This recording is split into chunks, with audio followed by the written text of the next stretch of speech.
What does it mean to lose a war, but not lose your dignity? What does it mean to surrender? Is it just the end, or the beginning of something enduring? Hello, I am Alexandros Koutsoukis, a lecturer in international relations at the University of Lancashire, and this is my article, Legitimizing International Orders, the Symbolic Dimension of Surrender. I propose in this article that if we rethink in a relational way the moment of surrender, we can draw a connection with its impacts on the legitimacy of international society.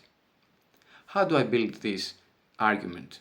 Well, I build this argument using insights from Ian Clarke and Andrew Linklater, the English School Theory of International Relations and Process Sociology. In particular, I try to extend Ian Clarke's argument about hegemony and legitimacy from a relational perspective back to the moment of surrender.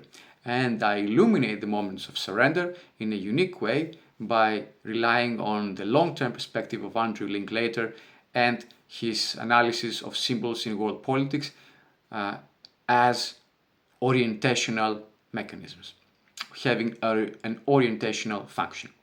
I also combine them with arguments from complexity theory about non-linear path dependencies. And overall, the argument goes like this. The symbolic dimension of surrender can lead to the emergence of symbolic politics, which can help shape and transform domestic norms with the capacity to feed back into state transformation and international society's legitimacy. In order to refine these theoretical insights from English School and Process Sociology, I try to nuance them, refine them with historical readings of surrender.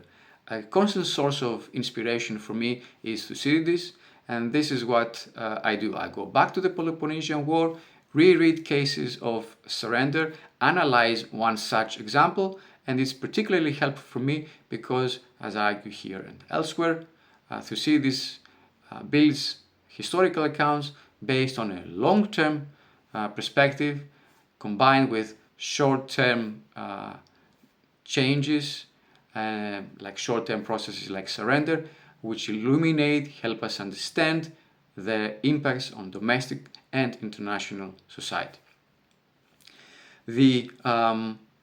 The refined understanding of surrender in this way has a basic historical grounding and a synthetic theoretical account.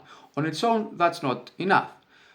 It is, though, attuned to the constitutive elements of the ancient Greek international society. Now, echoing John Hobson's suggestion that we should provide this type of historical accounts in international sociology in order to challenge theories and rethink our agendas, I then assess my arguments through a case study from the modern era, the Japanese surrender at the end of World War II. I chose it because it is the beginning of the liberal international society in East Asia, and therefore it is I see as a pertinent historical example. By offering these insights and assessing them, I'm able to propose three theoretical suggestions.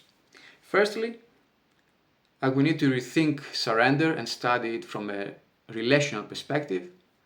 In this way, surrender is not just a turning point, it's not a big bang moment in and of itself, but to appreciate its meaning and repercussions, we need to appreciate the emergence of symbolic politics out of it and its embeddedness on long-term processes of legitimation. The symbols help orient the legitimation processes that are particular to each society. Secondly, in this way, we're able to connect the birth, the origins of legitimacy with its developments and evolution. And thirdly, doing this, we're able to not only offer a more nuanced account of history, but also to challenge what I call the methodological bias of afterism that tends to overlook the richness of the moment of surrender and the preceding history, which I bring back front and center through the incorporation of long-term legitimation processes. So this is these are the basic ideas, and in the conclusion I draw connections and areas of divergence with key theories of international relations, realism, liberalism, constructivism. I draw some tentative reflections about how these insights are helpful to talk about one of the biggest crises nowadays, the war in Ukraine. And I also suggest at the very end that by rethinking national pride in this way, crucial for me is that people feel that transform national pride as natural, not subordinated to stigma or relatively static status hierarchies. By rethinking national pride in this way, we're able to see that there is a possibility for reconciliation between societies after defeat. Thank you for your attention, and if you read the article, I hope you will find it interesting.